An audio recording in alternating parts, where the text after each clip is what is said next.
चीन शायद उन हथियारों में से एक का खुलासा कर सकता है जिनका इस्तेमाल वो ताइवान पर हमला करने और उसे अपने कब्जे में लेने के लिए करने की योजना बना रहा है। चीनी जनवादी गणराज्य ने अपने प्रसिद्ध शीत युद्ध फाइटर जेट शेन यांग जे-6 को सुपरसोनिक स्वायत्त ड्रोन में बदल दिया है और संभवतः इसे दुनिया के सबसे कुख्यात क्षेत्रीय विवादों में से एक में इस्तेमाल करने की सोच रहा है। जे-6 को 70 साल की सेवा के बाद रिटायर किया गया था, लेकिन 2025 में एक चीनी एयर शो में फिर लौट आया। अपग्रेडेड जे-6W के अनावरण से शंकाएं सही साबित हुईं। चीन अपने शीत युद्धकाल के हार्डवेयर को लगातार आधुनिक बना रहा है। जे-6W भी पूर्ववर्ती की तरह एक तरफा कामिकाजे जैसे मिशनों के लिए बनाया गया है। बीजिंग ने इन सस्ते यूएवीज की सैकड़ों यूनिट्स ताइवान की परिचालन पहुंच के भीतर आने वाले ठिकानों पर तैनात की हैं। सुरक्षा विशेषज्ञ दशकों से मानते हैं कि चीनी कम्युनिस्ट पार्टी ताइवान पर हमला करने की योजना बना रही है, जो हालिया इतिहास का सबसे बड़ा सैन्य अभियान हो सकता है और रूस यूक्रेन युद्ध से भी बड़ा होगा। चीन के पास बड़ा शस्त्रागार और दुनिया की सबसे बड़ी सेना है, लेकिन वो दशकों से किसी बड़े युद्ध में शामिल नहीं हुआ। जे-6W की वापसी शायद उसकी युद्ध रणनीति की ओर इशारा करती है, जिसमें वो ताइवान की रक्षा प्रणालियों पर दबाव डालने और उन्हें कमजोर करने के लिए हजारों विमान तैनात कर सकता है। लेकिन क्या यही सच में चीन के पुराने विमान बेड़े को अपग्रेड करने के फैसले के पीछे की वजह है? और बीजिंग ने दशकों तक इसे गुप्त रूप से चलाने के बाद अब इस कार्यक्रम को उजागर करने का फैसला क्यों किया?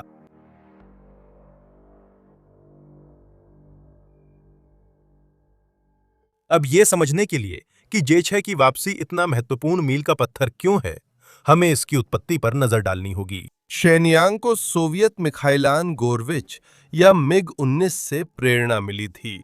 यह 1950 के दशक में बना सुपरसोनिक फाइटर जेट था, जिसे नाटो ने फार्मा नाम दिया।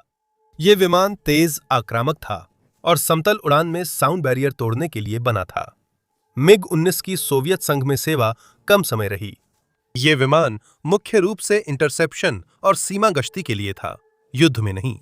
चीन ने इसकी फुर्ती, हथियार और टर्निंग परफॉर्मेंस को महत्व दिया। 1958 में चीन सोवियत गठबंधन के तहत मॉस्को ने मिग-19 के सभी उत्पादन अधिकार बीजिंग को दिए। यहीं से हमारी असली कहानी शुरू होती है। चीन ने मिग-19 का अपना संस्करण शेनयांग जे-6 नाम से उसी समय बनाना शुरू किया जब माओ जेडोंग ने ग्रेट लीप फॉरवर्ड शुरू किया। चीन ने ये फाइटर जेट्स बहुत तेजी से और हजारों की संख्या में बनाए, जो सोवियत संघ से कहीं ज्यादा थे। 1960 से 80 के दशक तक चीनी इंजीनियरों ने 3000 से अधिक शेनयांग जे-6 जेट बनाए, जो चीनी जनमुक्ति सेना वायुसेना की रीढ़ बन गए। जे-6 ने मिग-19 में कई महत्वपूर्ण बदलाव किए, जिन्होंने इस विमान को पूरी तरह बदल दिया और इसे लोकप्रिय बना दिया। इंजन से शुरुआत कर चीनी इंजीनियरों ने ली मिंग वोपेन 6 WB-6 इंजन बनाया, जो मिग-19 में लगे टोमांस्की आर्नो टर्बोजेट इंजनों की रिवर्स इंजीनियरिंग से विकसित हुआ। सोवियत मिग-19 ट्विन इंजन, जिसे विडोमेकर उपनाम दिया गया था, अपने अविश्वसनीय और विस्फोटक होने के लिए जाना जाता था, जिससे कई पायलटों की मौत हो गई। इसी वजह से इसका नाम विडोमेकर पड़ा। ऐसे विमान में कौन उड़ना चाहेगा? शुरू में चीनी इंजनों की हालत भी कुछ खास बेहतर नहीं थी। चीनी इंजीनियरों को अपने WP-6 इंजनों को सुधारने और परिपूर्ण करने में कई साल लग गए। हर WP-6 engine 29.42 kiloton dry thrust और आफ्टर बर्नर के सक्रिय होने पर लगभग 36.78 किलो न्यूटन थ्रस्ट पैदा करता है।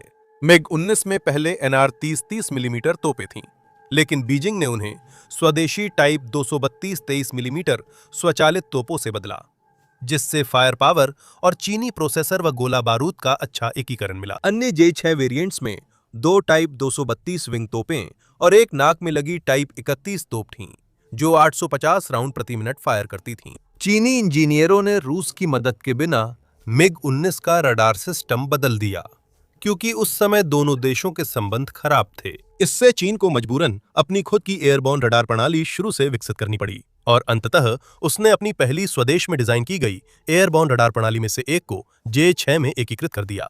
इन सुधारों के बावजूद बीजिंग ने सोवियत डिजाइन और प्रदर्शन को बरकरार रखा है। जे-6 का एयरफ्रेम मिग-19 जैसा ही है। इसमें इसके अनोखे पीछे की ओर झुके हुए पंख, बड़े बाउंड्री लेयर फेंस, एकल वर्टिकल टेल फिन, 2 इंजन और अलग नोज माउंटेड एयर इनटेक शामिल है। शेनयांग जे-6 के स्पेसिफिकेशन 70 और 80 के दशक में अत्याधुनिक थे, J6 के वेरिएंट जैसे F6 जो चीन ने निर्यात के लिए बनाया, उस समय के कई संघर्षों में इस्तेमाल हुए। वियतनाम युद्ध, भारत पाकिस्तान युद्ध, छह युद्ध, साथ ही मिस्र और चीन ताइवान सीमा पर क्षेत्रीय विवाद। 1990 के दशक तक J6 की क्षमताएं पुरानी हो गई थीं, जिससे ये फ्रंट लाइन लड़ाकू विमान के रूप में अप्रचलित हो गया। चीन पहले ही J7 और J8 जैसे नए विमान बनाना शुरू कर चुका था, जो J6 की जगह लेने लगे थे। ये बदलाव और तेज हुआ जब चीन ने रूस से Su-27 लिया। चीन के पहले असली चौथी पीढ़ी के लड़ाकू विमान के रूप में Su-27 ने आधुनिक मानकों और कुछ हद तक पुराने हो चुके J6 के बीच बड़ा अंतर दिखाया। इन कारणों से चीन के प्रसिद्ध विमानों में से एक J6 का पतन हुआ और 90 के दशक के अंत में चीनी कम्युनिस्ट पार्टी ने इसकी बड़े पैमाने पर सेवानिवृत्ति शुरू कर दी। कई विमानों को सक्रिय सेवा से हटा दिया गया और उन्हें संग्रहालयों और भंडारण सुविधाओं में भेज दिया गया। लेकिन इन्हें कबाड़ बनाने की बजाय चीनी अधिकारियों ने इन्हें चुपचाप आधुनिक ड्रोन में बदलने का फैसला किया।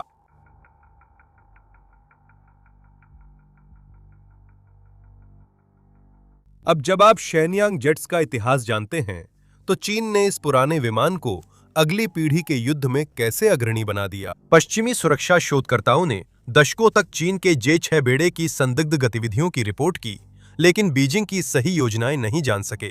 हालिया सैटेलाइट तस्वीरों में ताइवान जलडमरू मध्य के पास J6 जैसे विमानों की भीड़ दिखी है। बाद में रिपोर्ट आई कि चीन ने ताइवान से युद्ध की तैयारी में इन जेट विमानों को ड्रोन में बदल दिया। 2025 में उत्तर पूर्वी चीन के चांगचुन एयर शो में आखिरकार इस रहस्य से पर्दा उठ गया। एक जेट जो J6 जैसा दिखता था सामने आया, लेकिन बाकी मामलों में वह अलग था। J6W ड्रोन में स्वेप्ट विंग्स और ट्विन इंजन लेआउट पूर्ववर्ती जैसा है, लेकिन इसमें कई बदलाव हुए हैं। मूल J6 को एयर टू एयर कॉम्बैट और इंटरसेप्शन के लिए बनाया गया था, जबकि J6W खपाऊ कामिकाजे मिशनों के लिए डिजाइन है। J6W ड्रोन में सबसे बड़ा अंतर इसका कॉकपिट है। सभी पायलट इंटरफेस उपकरण जैसे कंट्रोल्स, कैनोपी, इजेक्शन सीट्स हटा दिए गए हैं। इसमें स्वायत्त उड़ान नियंत्रण, auto pilot, terrain matching navigation और J6W में उन्नत संचार तकनीक है। विश्लेषकों के अनुसार डेटा लिंक उपकरण इसके शरीर में जोड़े गए होंगे ताकि ड्रोन डेटा आसानी से भेज और प्राप्त कर सके। J6W में एक और उल्लेखनीय बदलाव यह है कि इसमें से 3 30 मिलीमीटर की तोपें हटा दी गई हैं, जो J6 को खतरनाक बनाती थीं। चीनी इंजीनियरों ने तोपें हटाकर करीब 197 किलो वजन और जगह खाली की, जिससे ड्रोन हल्का और तेज हो गया। चीन ने J6 के 1950 के दशक के रडार को भी अपग्रेड किया। उन्होंने इसे आधुनिक ऑटो पायलट सिस्टम से बदला, जो टेरेन मैचिंग नेविगेशन तकनीक और डिजिटल नक्शों से मार्ग की तुलना करता है। यह J6W को पहले से प्रोग्राम किए गए कम ऊंचाई वाले रास्तों पर उड़ने की अनुमति देता है, जिसमें वो रडार से बचने के लिए जमीन के करीब उड़ता है और फिर भी J6 की मैक 1.3 सुपरसोनिक क्षमता को बनाए रखता है। चीनी कम्युनिस्ट पार्टी ने J6W की पेलोड क्षमता विंग पाइलॉन जोड़कर बढ़ाई, जिससे बमों का वजन 450 किलो तक हो गया। इन अपग्रेड्स के बाद J6W PL9 PL5 जैसी पुरानी चीनी एयर टू एयर मिसाइलें, रनवे क्रेटरिंग बम और अनगाइडेड रॉकेट्स ले जा सकता है। तोपों वाले लड़ाकू विमान से बमवाहक बना J6W अब एंटीशिप मिसाइलें भी ले सकता है। दुनिया ने इसे 2025 में खोजा, लेकिन यह ड्रोन दशकों से ऑपरेशनल है। चीन के राष्ट्रीय रक्षा मंत्रालय के अनुसार J6 UAV ने पहली सफल उड़ान 1995 में ही भर ली थी।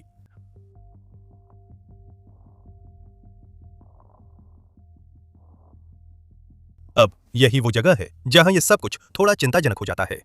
मार्च 2026 में Mitchell institute for aerospace Studies द्वारा पुष्टि की गई सैटेलाइट तस्वीरों के अनुसार चीन ने ताइवान जलडमरू मध्य के पास 6 ठिकानों पर 200 से अधिक J6W ड्रोन तैनात किए हैं, 5 फुजियान और 1 गुआंगडोंग में। चिंता की बात यह है कि ये चीनी ठिकाने सीधे ताइवान के सामने हैं और ये सभी J6W की रेंज के भीतर आते हैं। ताइवान जलडमरू मध्य सबसे सक्रिय जगह पर 180 किमी चौड़ी है। J6W की रेंज 700 किमी है। इसका मतलब है कि चीन अपने किसी भी ठिकाने से J6W लॉन्च करके 10 मिनट से भी कम समय में ताइवान पर हमला कर सकता है। National institute for defence studies Japan ने पुष्टि की कि J6W ड्रोन का बेड़ा और आधुनिक J-16 बहुभूमिका लड़ाकू विमान ताइवान के सामने कई चीनी ठिकानों पर तैनात हैं। जापान के अनुसार ये चीनी ठिकाने हमले की तैयारी कर रहे हैं और अपनी आधारभूत संरचना बेहतर बना रहे हैं। रिपोर्ट्स के अनुसार चीन एप्रन बढ़ा रहा है, रनवे दोहरा रहा है और मजबूत शेल्टर बना रहा है, जो भारी हवाई शक्ति और संभावित हमले की तैयारी के अनुरूप है। कई सालों से ऐसी रिपोर्टें आती रही हैं कि चीनी कम्युनिस्ट पार्टी ताइवान पर कब्जा करने की योजना बना रही है, जिसे वो अपने क्षेत्र का हिस्सा मानती है। ताइवान अपनी संप्रभुता पर जोर देता है, फिर भी चीन उस पर हमला कर सकता है। अमेरिकी खुफिया एजेंसियों की वार्षिक खतरे की आकलन रिपोर्ट के अनुसार चीन को उम्मीद है कि वो 2027 के अंत तक ताइवान पर युद्ध लड़ने और जीतने में सक्षम हो जाएगा। हालांकि पेंटागन ने हाल ही में अपने आकलन का रुख बदल लिया है। अब उसका मानना है कि चीन फिलहाल 2027 में ताइवान पर आक्रमण करने की योजना नहीं बना रहा है। कुछ लोग मानते हैं कि आक्रमण कुछ वर्षों के लिए टल गया है। विदेश संबंध परिषद के अनुसार कुछ लोग मानते हैं कि 2049 चीन जनवादी गणराज्य की शताब्दी होने के कारण अहम है और शी ने इस बात पर जोर दिया है कि ताइवान के साथ एकीकरण उस चीनी सपने को हासिल करने के लिए जरूरी है जिसे वो कहते हैं कि इससे चीन की महाशक्ति की स्थिति फिर से स्थापित होगी। उद्धरण समाप्त। इन सब बातों के चलते ताइवान के अधिकारी सतर्क हैं। उन्हें लगता है कि चीन हमला करने का इरादा रखता है और पहली लहर में सबसे अधिक संभावना है कि अपग्रेड किए गए J-6W जैसे ड्रोन शामिल होंगे। इससे ताइवान और उसके सहयोगी खासकर अमेरिका के लिए समस्या बन गई है। द्वीप ने हाल ही में बड़े सैन्य सुधारों की घोषणा की है, जिसमें अपनी रक्षा को मजबूत करने के लिए $40 अरब का सुरक्षा पैकेज भी शामिल है। ताइवान के राष्ट्रपति लाई चिंगदेई और उनकी पार्टी का मंत्र है, युद्ध की तैयारी से ही हम युद्ध टाल सकते हैं। वे टी-डोम वायु रक्षा प्रणाली बनाना चाहते हैं, जो इजराइल के आयरन डोम जैसी होगी। ताइवान चीनी हमले से निपटने को AI और हाईटेक रक्षा तकनीकें अपनाने की योजना बना रहा है। अमेरिका के पास अभी ऐसे गोला बारूद की कमी है जो चीन की वायु रक्षा प्रणाली में घुस सके। इसलिए J-6W और ताइवान के पास चीनी ठिकानों में अन्य हथियार अहम है। ताइवान तक पहुंचना संभव नहीं है। इसके बाद वॉशिंगटन ने हजारों में मिलने वाले सस्ते इंटरसेप्टर्स विकसित करने की रफ्तार बढ़ा दी है।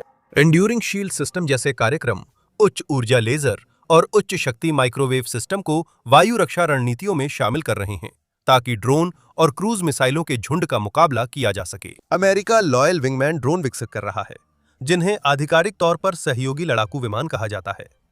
ये AI ड्रोन F-35 और F-22 जैसे मानव संचालित फाइटर जेट्स के साथ मिलकर लड़ने को बने हैं। प्रोटोटाइप रेंडोरिल और जनरल एटॉमिक्स को निगरानी, हाई रिस्क इलाकों में संचालन और J-6W ड्रोन हमलों से निपटने के लिए डिजाइन किया गया है। अमेरिका ने नॉर्थरोप ग्रिमन B-21 रैडर जैसे नए जेट से अपनी स्ट्राइक क्षमता बढ़ाई है। ये एक सबसोनिक स्टेल्थ बॉम्बर है जो परमाणु हथियार ले जाने में सक्षम है। ये अगली पीढ़ी का बॉम्बर चीन की वायु रक्षा प्रणाली तक पहुंच सकता है और उसमें घुस सकता है, जो J-6W और अन्य विमानों की सुरक्षा करती है। B-21 रेडर के 2027 तक सेवा में आने की उम्मीद है।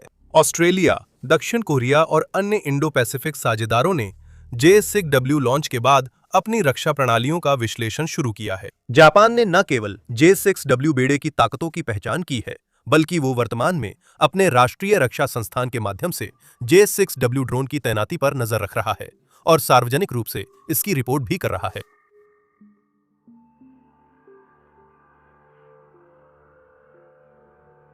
तो अब बड़ा सवाल ये है, चीन अपने नए हथियार की तैनाती वास्तव में कैसी दिख सकती है? पिछले वर्षों में चीन की पीपल्स लिबरेशन आर्मी ने ताइवान पर आक्रमण और जीत के कई सिमुलेशन किए हैं। सबसे हालिया परिदृश्य, जिसे जस्टिस मिशन नाम दिया गया था, 1-2 दिन का लाइव फायर अभ्यास था, जिसमें चीन द्वारा ताइवान को घेरने और कब्जा करने का सिमुलेशन किया गया था। ये अभ्यास हवा, जमीन और समुद्र पर हुआ, जिसमें 130 से अधिक विमान और 28 जहाज थे। लेकिन भले ही बीजिंग के पास ऐसे हमले के कई विकल्प हो, विशेषज्ञों का मानना है कि जब वो आखिरकार ताइवान पर कार्रवाई करेगा तो सबसे अधिक संभावना है कि वो सिसाडा रणनीति का इस्तेमाल करेगा। सिसाडा शब्द डैनियल राइस ने गढ़ा, जो Mitchell institute for aerospace studies में नॉन रेजिडेंट फेलो है। राइस के अनुसार जैसे सिसाडा लंबे समय तक जमीन के नीचे छिपे रह सकते हैं, वैसे ही चीनी वायुसेना इन UCAV को भूमिगत शेल्टरों में छुपा सकता है और फिर इन्हें ताइवान पर हमले के लिए इन्हें चुपचाप बड़ी तादाद में बाहर ला सकता है। उद्धरण समाप्त। चीन ताइवान पर सिसाड़ा रणनीति के तहत J-6W और अन्य मानव रहित ड्रोन का इस्तेमाल करके हमला करने के कुछ तरीके अपना सकता है। पहला वार, झुंड का हमला। पीटर लेटन, ग्रिफिथ यूनिवर्सिटी के विजिटिंग फेलो और पूर्व पेंटागन कर्मचारी के अनुसार कई अलग अलग चीजें एक साथ होंगी, जिससे वायु रक्षा के लिए स्थिति बेहद कठिन होगी। बीजिंग ताइवान पर हमले के शुरुआती मिनटों या घंटों में सैकड़ों J-6W ड्रोन छोड़ सकता है। इन ड्रोन को ताइवान की वायु रक्षा कमजोर करने के लिए कई ठिकानों से एक साथ लॉन्च किया जाएगा। J-6W बड़े फाइटर जेट हैं, जिन्हें राइफल या छोटे तेज रफ्तार इंटरसेप्टर ड्रोन से नहीं गिराया जा सकता, जैसा यूक्रेन रूस युद्ध में होता है। मध्य पूर्व में अमेरिका, इजराइल और ईरान के बीच जारी युद्ध ने विषम युद्ध के पंगु कर देने वाले असर को वास्तविक समय में दिखाया है।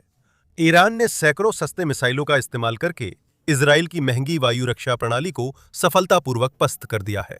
यूक्रेन को भी रूस द्वारा इस्तेमाल किए जा रहे सस्ते ईरानी शाहिद ड्रोन को मार गिराने के लिए मजबूर होना पड़ा है। ईरानी शाहिद ड्रोन की कीमत $20-50 हजार है, जबकि यूक्रेन को इन्हें गिराने के लिए $20 लाख से ज्यादा की वायु रक्षा प्रणाली लगानी पड़ी। J-6W और अन्य मानव रहित हवाई वाहन चीन के सबसे खतरनाक हथियार नहीं हैं, मगर ये दुश्मनों के लिए महंगे पड़ सकते हैं। ताइवान की वायु रक्षा प्रणाली को सस्ते चीनी J-6W ड्रोन के झुंड को पैट्रियट PAC-3 इंटरसेप्टरों से मार गिराना होगा, जिनमें हर एक की कीमत $40 लाख है।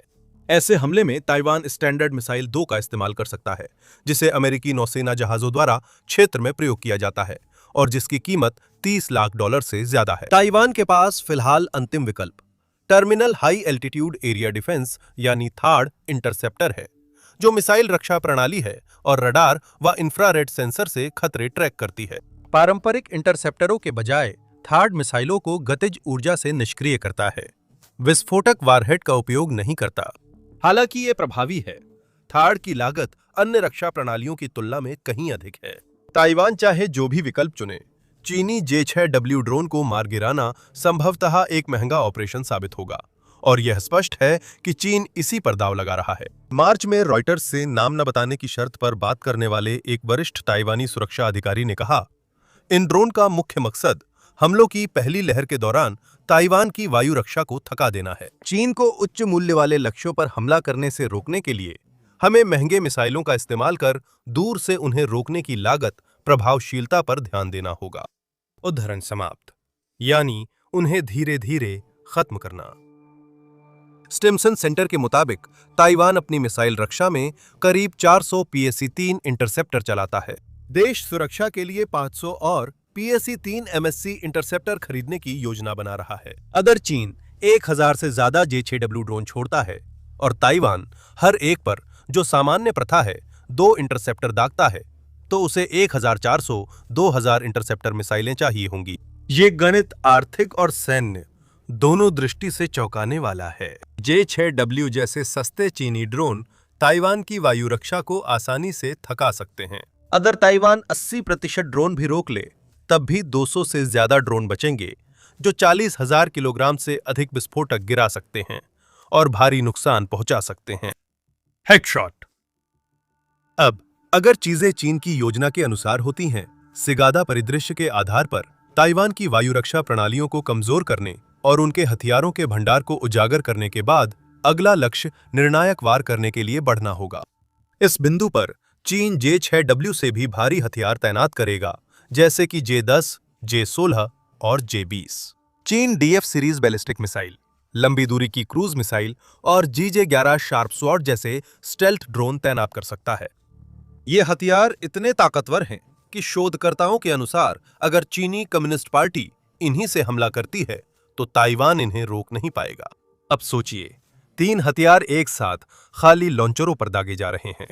ये ऐसा होगा जैसे किसी मक्खी को हथौड़े से मारना। जहां चीन की संभावित सिकाडा युद्ध रणनीति गंभीर आक्रामक खतरे पैदा करती है, वहीं इस योजना में ऐसी कमजोरियां भी हैं जिनका ताइवान फायदा उठा सकता है। J-6W और अन्य परिवर्तित UAV बेड़े जिन स्थानों पर हैं, वे सार्वजनिक रूप से ज्ञात हैं। इसलिए चीन के छोड़ने से पहले ताइवान और उसके सहयोगी उन पर हमला कर सकते हैं। राइस का मानना है कि बीजिंग ने ड्रोन बेड़ों की इस कमजोरी का पहले ही अंदाजा लगा लिया होगा और ताइवान के चारों ओर सैन्य अभ्यास की आड़ में विमानों को किलेबंद शेल्टरों में स्थानांतरित कर उन्हें बंद करके कुछ समय तक छिपा कर रख सकता है। ऐसा करने से यह संकेत मिल सकता है कि PLAF चीन के समुद्र तट पर अपनी सेनाओं को इकट्ठा करने की कोशिश कर रहा है, जो गुप्त रूप से सामने आकर किसी संघर्ष में शामिल हो सकती हैं। उद्धरण समाप्त। सिकाडा रणनीति की एक कमजोरी ये है कि J-6W को रनवे चाहिए, इसे जहाज या ट्रक से लॉन्च नहीं किया जा सकता। इन नए ड्रोन को भी ग्राउंड क्रू, ईंधन और रखरखाव चाहिए।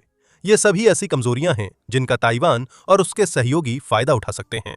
हालांकि ये बड़ी संख्या में खतरा है, लेकिन चीन के पुनर्निर्मित J-6W ड्रोन नए रक्षा सिस्टम जितने उन्नत नहीं हैं और इन्हें उन्नत प्रतिरोधी उपायों से आसानी से निष्क्रिय किया जा सकता है, जिसका खर्च ताइवान को ही उठाना होगा।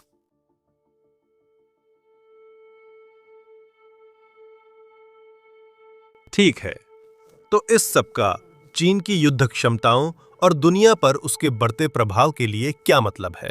पुराने फाइटर जेट्स को ड्रोन में बदलने का विचार नया नहीं है। सबसे पहले अमेरिका ने ऐसा किया था।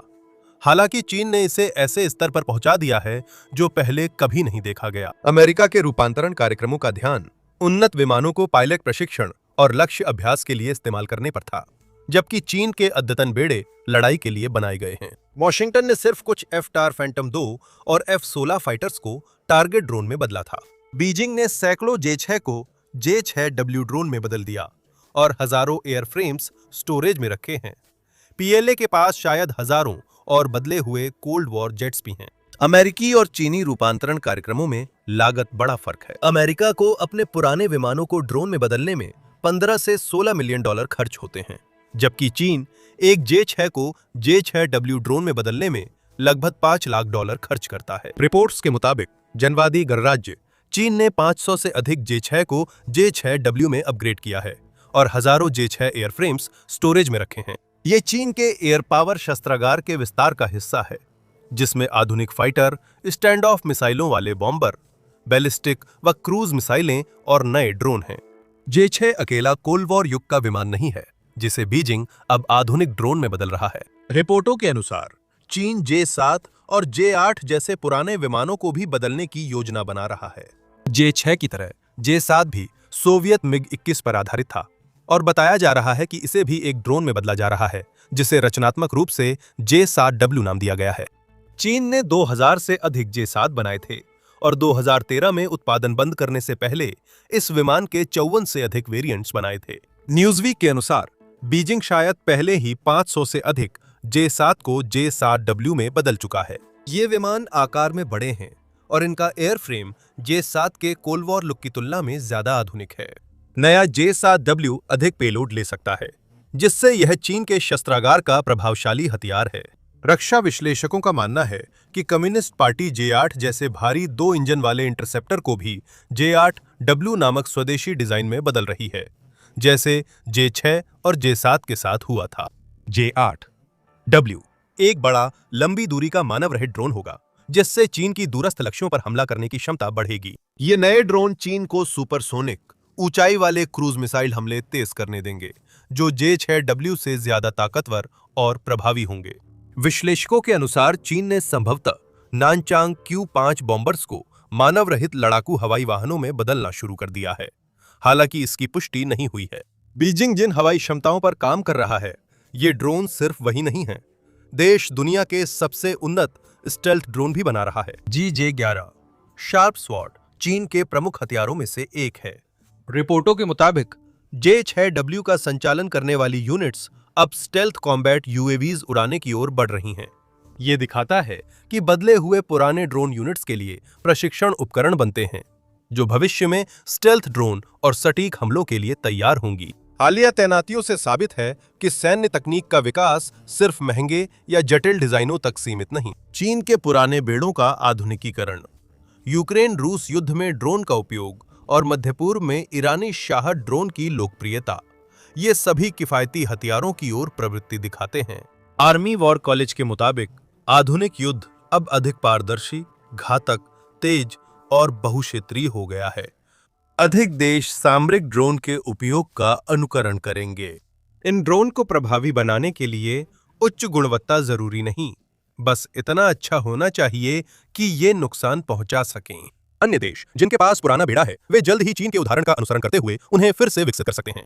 रूस के पास मिग-21, मिग-23, मिग-29 जैसे हजारों पुराने विमान हैं जिन पर वह J-6W जैसा रूपांतरण शुरू कर सकता है और चीन से मदद ले सकता है। यूक्रेन युद्ध में रूस के लिए चीनी हथियार निर्णायक रहे। उत्तर कोरिया जैसे देश जिनके पास सैकड़ों मिग-19, मिग-21 और J-6 विमान हैं, अपने भंडार को आधुनिक बना सकते हैं ताकि वे दक्षिण कोरिया और जापान पर हमला कर सकें। पाकिस्तान के पास भी J-6 विमानों का एक बेड़ा है जिसे वह ड्रोन में बदल सकता है और भारत के खिलाफ संभावित हमलों में इस्तेमाल कर सकता है। ईरान के पास सैकड़ों पुराने विमान हैं जैसे F-4, F-5 और शुरुआती F-17। ईरान ने मिसाइल कार्यक्रम के साथ सैन्य सूझबूझ दिखाई और अब वो इन लड़ाकू विमानों को मानव रहित ड्रोन में बदलना शुरू कर सकता है। मिस्र, सीरिया, म्यांमार सहित 15 से ज्यादा अन्य देशों के पास J-6 और सोवियत मिग-21, मिग-23 जैसे पुराने लड़ाकू विमानों का बड़ा भंडार है। स्वागत है।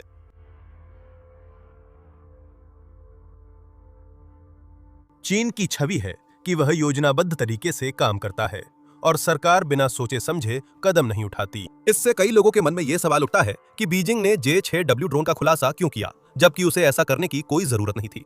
यह रूपांतरण कार्यक्रम चीन के दुश्मनों अमेरिका और ताइवान से गुप्त रखा जा सकता था, जैसा कि दशकों तक रहा। इसे ताइवान पर हमले से ठीक पहले भी उजागर किया जा सकता था। समय दिलचस्प है, जो संकेत देता है कि चीन शायद भू राजनीतिक संदेश भेज रहा है या पश्चिम के साथ मनोवैज्ञानिक खेल खेल रहा है। पहला संदेश शायद ताइवान के लिए हो सकता है।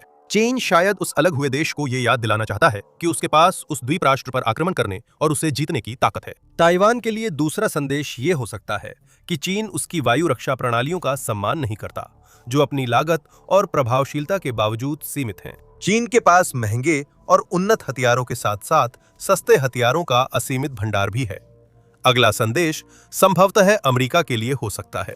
चीन चेतावनी दे सकता है कि ताइवान के मामले में किसी भी दखलंदाजी या ताइवान को किसी भी सहायता की भारी कीमत चुकानी पड़ेगी। J-6W के अलावा चीन के पास हाइपरसोनिक हथियार, स्टेल्थ विमान और बैलिस्टिक मिसाइलें भी हैं, जो अमेरिकी विमानवाहक पोतों और गुआम जापान के ठिकानों को निशाना बना सकती हैं। चीन पश्चिम को दिखा सकता है कि वह न केवल अमेरिकी हथियारों से स्वतंत्र है, बल्कि उसके पास अमेरिका जैसी या बेहतर क्षमताएं भी हैं। अमेरिका और पश्चिमी देश नए फाइटर और ड्रोन पर दसियों लाख खर्च कर रहे हैं, जबकि चीन ने बिना ज्यादा खर्च अपने पुराने हार्डवेयर को नई तकनीक में बदला है। J-6W का अनावरण कर चीन शायद वैश्विक दक्षिण, खासकर अफ्रीका, मध्य पूर्व और दक्षिण पूर्व एशिया को दिखा रहा है कि सैन्य विकास के लिए पश्चिमी प्रभाव के बिना भी विकल्प है। चीन अब अमेरिका के बाद चौथा सबसे बड़ा पारंपरिक हथियार आपूर्तिकर्ता है।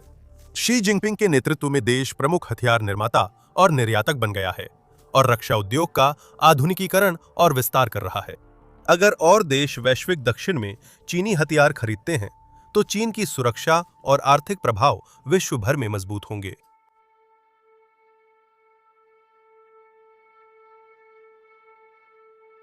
चीन द्वारा J-6 को एक मानव रहित ड्रोन में बदलने का वैश्विक स्तर पर महत्वपूर्ण प्रभाव पड़ा है।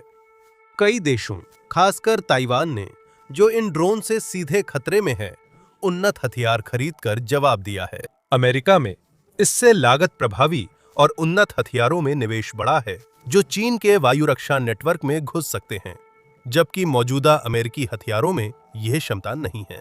चीनी वायुसेना के पास अब दुनिया के सबसे उन्नत और विविध लड़ाकू बेड़ों में से एक है। यह दुनिया में दूसरे नंबर पर है, जिसमें 3000 से ज्यादा सक्रिय विमान, करीब 2000 लड़ाकू और 20 स्टिल्थ फाइटर हैं।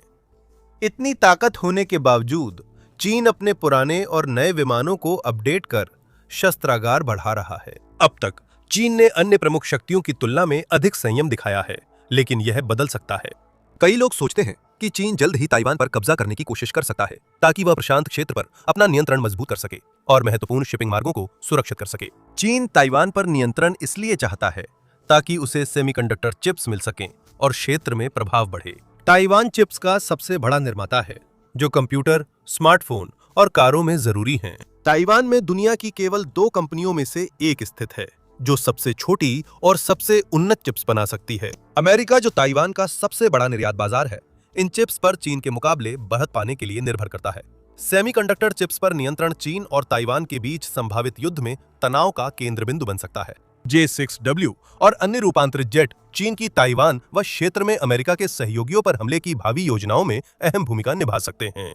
नए अपग्रेडेड ड्रोन सैन्य तकनीक में हो रहे सबसे बड़े बदलावों में से एक का संकेत दे रहे हैं और हम केवल यही उम्मीद कर सकते हैं कि ताइवान जैसे देश अपनी रक्षा प्रणाली को बेहतर बनाएंगे ताकि इस नए खतरे का सामना कर सकें या कम से कम इसका सामना करने की कोशिश कर सकें। देखने के लिए धन्यवाद।